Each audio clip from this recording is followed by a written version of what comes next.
Ya, kita lanjutkan perbincangan pagi ini. Bang Yos, tadi kita ada dengar paparan dari Mas Ahok. Gimana? Jadi modal yang dimiliki Jokowi Ahok ini adalah pernah mimpin pemerintahan tingkat 2 ya, kabupaten, kota gitu. Nah, itu adalah modal gitu. Artinya dia sudah pernah praktek di skup yang kecil, sekarang dibesarkan di ibu kota negara. Itu masalahnya. Nah, sukses di tingkat 2, di tingkat 1, sudah tingkat 1 di nasional. Menurut saya itu rumus yang baik seperti itu. Nah, namun memang ini bukan nakut-nakutin ya, oke ya, ini cerita pengalaman kan, bahwa Jakarta ini ibaratnya pertempuran itu medannya sangat luas gitu ya. Jadi frontnya itu luas banget. Tembakan tuh kiri kanan bawah atas. Contoh nih, itu. contoh konkret apa Bang Yos? Nah, contoh konkret, kalau di daerah kan nggak ada DPR RI. Nah, di sini kecuali DPRD yang suka ngerepotin kita, ini DPR. Ngerepotin juga DPR ini. Ini mbahnya ngerepotin kan kadang-kadang kan. Urusannya apa tiba-tiba Gubernur DKI dipanggil ke sana, ini kan urusan lokal. Nah, tetapi ini kan semua permainan gitu yang nanti mereka harus tahu gitu kan. Nah, inilah maksud saya. Di sini ada menteri ya. Saya mau menertibkan misalnya menteng gitu, diintervensi menteri. Misalnya kan pernah gitu. Itu? Kan. Loh kan itu bukan cerita lagi kan, itu kan enggak gitu kan. Mau menunjukkan busway juga menteri yang bersangkutan mengintervensi bahwa sebaiknya ditunda saja gitu. Namun ada prinsip dasar menurut saya jadi pemimpin itu sepanjang yakin itu ada solusi terbaik gitu. Terbaik itu bukan berarti tidak ada negatifnya ya. Mau positif semua tidak ada solusi yang seperti itu. Pasti ada negatifnya, ada yang orang nggak puas gitu. Ya kita jalan aja terus. Jangan cuma di demo. Ibaratnya ditodong pistol batuknya juga jangan berubah kan gitu. Nah kira-kira seperti itu yang dilakukan. Nah ini karena ini politik ya. Sekarang yang pertama pasti front itu DPRD kan. DPRD yang mendukung beliau kan 17 kursi. Berarti sisanya 78. Itu oposan, katakan begitu kan. Memang di dalam wawancara di sini pasti ngomong, kita akan dukung, coba aja nanti prakteknya pakai gitu. Kan gitu kan. Anda dulu pernah digoyang seperti itu juga? Saya non partisan, tidak dukung di partai apa-apa kan. Tapi waktu nyalonkan kan saya didukung PDIP. Tapi sisanya kan masih banyak juga gitu yang nggak mendukung kan. Nah, prinsip dasarnya itu kalau itu sudah yakin untuk pro rakyat, udah dikatakan dia tadi. Jadi kita nggak usah ragu kan, mereka akan menghadapi rakyat nanti kalau ada program yang pro rakyat kok dihambat mereka. Nah ini, nanti belum dari luar kan, misalnya tim sukses, kan relawan. Mereka merasa setelah jagonya ini jadi, aku mesti panen nih kan gitu kan. Anda bayangin enggak ya, anggaran tahun pertama saya, tahun 98, itu hanya 1,7 triliun. Dan uang seperti itu, segede itu hanya cukup untuk gaji pegawai saja. Lalu saya meninggalkan balai kota 21 triliun. Artinya anggaran pertama yang dimiliki oleh Foke itu 21 triliun. Anggaran pertama nanti yang akan dimiliki Jokowi Ahok 45 triliun. Sekitar 43-44. 40 triliun bukan kecil, 45, nolnya 12 di belakang ini. Anda bayangin aja. Ya. Jadi ini sangat besar. Pasti banyak orang ngincer ini kan. Terutama yang merasa dulu mendukung pasangan ini kan.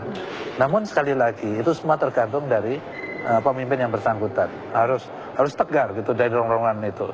Karena zaman seperti ini ya, kalau saya menghadapi lebih baik saya dilengsarkan daripada saya nanti berbuat salah dan nanti dari perkara di belakang hari. Ini itu, rongrongan seperti apa? Ada yang minta proyek atau gimana? Iya, pengalamannya? Kan. Kalau enggak, misalnya dua bersaing nih, dua pengusaha bersaing di salah satu proyek. Kalah gitu kan. Padahal DPRD setahu dia sudah mendukung proyek ini kan. Dia bisa ke DPR itu tadi. Itu pernah terjadi. 2 malam saya jadi pesakitan di Senayan. Ya terpaksa saya layani, mau bagaimana? Itu dia ngundang siapapun harus datang. Nah, kayak begini pasti akan terjadi kan. Dari berbagai front kan. Intervensi, campur tangan, mereka sok tahu gitu. Ingat di sini ini ya, penduduk yang dipimpin oleh mereka berdua nanti itu dari tukang batu sampai RI 1 loh penduduknya kan gitu. Di tengahnya ada menteri, ada angkatan, ada ketua partai, ada pentolan LSM semua di sini. Dan mereka kan pasti nggak akan diem kan. Apapun yang kita lakukan, semisal mager Monas biar bagus. Ini biar bagus saja mereka lawan, mereka tentang, mereka tolak kan gitu kan. Nah kita tegar tidak dengan di demo setiap hari patung kita dibakar di depan balai kota. Ya saya harus tegar kan gitu kan. Nah Tegar dan tegas. mereka ini harus siap seperti itu gitu. Siap. Untuk bisa sukses. Saya rasa sih siap, udah senyum-senyum Mas Ahok. Tagline-nya kan berani dan tegas. Atau di bagian center kan berani dan tegas. Siap nggak tuh menghadapi ini itu tahun berapa nih udah? Enggak, kalau ada guru, Tantangannya pasti tahun ini kalau lebih ada luar biasa. guru dan bosnya di belakang, kenapa takut? Ini soal backingnya dong. Kalau Bagas sudah backing kita, kenapa kita takut kan? Ya, saya ikutin. sebagai mantan ya tentu saya ingin berhasil mereka berdua ya. Tentu saya juga dengan sukarela lah. Gitu, karena ini untuk kepentingan kita bersama. Bagaimanapun pengalaman adalah guru yang terbaik gitu. Saya 10 tahun memimpin ibu kota ini dan saya berawal dari keadaan yang nggak enak kan gitu. Kerusuhan Mei itu ya menyebabkan Jakarta ini sudah suaranya sudah babak belur nggak karuan kan. Jalan rusak, ya taman diacak-acak, lampu semua pecah, toko semua dibakar, dijarain. Jadi secara sosial ekonomi sudah lumpuh, ya kan? APBD yang terendah 1,7 triliun, bagaimana mau bekerja kan? Jadi periode pertama 5 tahun itu saya survival aja, bagaimana eksis. Anda membayangin nggak selama menjabat tuh 5 kali presidennya ganti? Itu artinya runyam banget pemerintahan ini dan ini ibu kota negara tentu kena imbas. Begitu maunya beda-beda lagi Pak. Iya mau tentu karena itu survival itu tadi judulnya. Bagaimana mempertahankan ibu kota ini tetap bisa berfungsi dengan baik terutama di dalam pusat pemerintahan. Nah baru periode kedua saya sebenarnya mulai bangun itu. Baik, ini ada seorang penelpon dari Jakarta Timur, ada Pak Wiwin. Selamat pagi Pak Wiwin. Selamat pagi Bang Yos. Selamat pagi Pak Wiwin. Selamat pagi Mas Ahok. Selamat pagi. Saya mengikuti tadi mengenai ketegaran Pak Yos. Saya yakin Pak Ahok, Mas Ahok sama Mas Jokowi bisa mencontoh itu. Jangan sampai walaupun RI 1 itu adalah penduduk Anda. Lantas mengenai pemilihan kemarin itu banyak hal yang IKTP-nya juga nggak benar. Itu mesti kependudukan diberesin. Terus masalah pemilihan kemarin itu saya ngomong sendiri walaupun dengan saudara saya yang pegawai negeri guru itu sama sekali dia tidak berani nyoblos di luar foke karena sudah ada ancaman. Itu saya punya bukti sendiri, artinya bukan saya membela yang mana. Ini sudah tidak benar kok. Jadi memang harus mulai sekarang Ratu Adil dilihat dari DKI.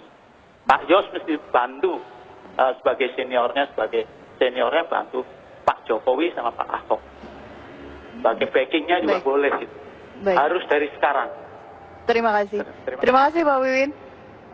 Pertanyaan mungkin yang ditanyakan wartawan ketika Anda terpilih, apakah Anda meminta bantuan expert dari mungkin senior-senior yang lain untuk membantu bersama-sama bekerja untuk membangun Jakarta? Ya itu wajib hukumnya.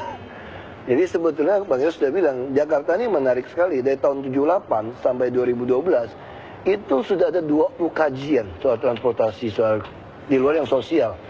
Jadi itu bisa kita kumpulkan 20 kajian dari Jepang, dari Asian Development Anda Bank. tidak akan segan-segan menggunakan itu karena biasanya penyakitnya nih. Begitu saya jadi, saya pengen yang orisinil dari buah pikiran saya. Itu tuh masalahnya. Jadi sebenarnya ini yang menariknya Jakarta. Jakarta ini paling maju dibandingkan daerah lain.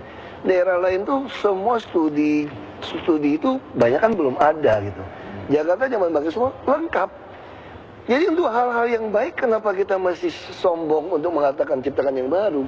Tapi tentu kami juga menerima masukan untuk direvisi. Misalnya ternyata Railbus ngangkut orang lebih banyak, 800. Ya di jalur busway kita akan gantikan Railbus. Nah itu yang orisinil dari Pak Jokowi misalnya gitu kan. Nah sama saja misalnya semua orang waktu kampanye pakai baju yang sopan kan, batik, apa supaya kesannya. Tiba-tiba Pak Jokowi putuskan ini. Ya ini kan sesuatu, ini bukan berarti tidak berbaju dong. Kan gitu maksudnya gitu loh. Jadi sama. Nah kami misalnya soal tentang jam kesda. Nanti 2014 akan ada sistem jaminan sosial nasional. Ya kita harus mulai menyiapkan ini supaya Jakarta menjadi barometer. Jadi sebenarnya kalau kita ngomong jujur, di pemerintah ini tidak ada yang baru sebetulnya. Semua sudah tertata, peta persoalan sudah ada, peta solusi sudah ada.